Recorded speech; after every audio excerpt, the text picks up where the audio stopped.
জীবনের শেষ সময়ে এসে মনে হবে যে আপনি আপনার প্রতিবেশীর জমিটা জোর করে না নিলেও পারতেন। জীবনের শেষ সময়ে শেষ বয়সে আপনার এটা মনে হবে যে অন্যকে গালি দেওয়া আমার ভুল ছিল। জীবনের অন্যের সাথে খারাপ আচরণ করাটা আমার ভুল ছিল, অন্যায় ছিল। এমনও মনে হতে পারে যে আমি জীবনের খুব ভালো স্টুডেন্ট না হয়ে, না হলেও আমার পারতো।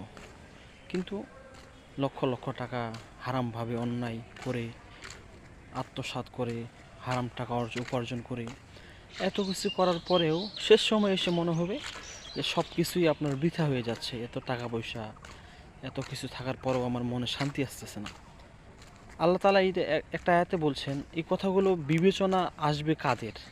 আল্লাহ তাআলা বলছেন, যারা তাকওয়া অর্জন করবে, আল্লাহকে ভয় করবে, আমি আল্লাহ তাআলা ওই ব্যক্তির অন্তরে এমন একটা কলব নির্ধারণ করি যেটা কোনটা ভালো কোনটা মন্দ বুঝতে পারবে।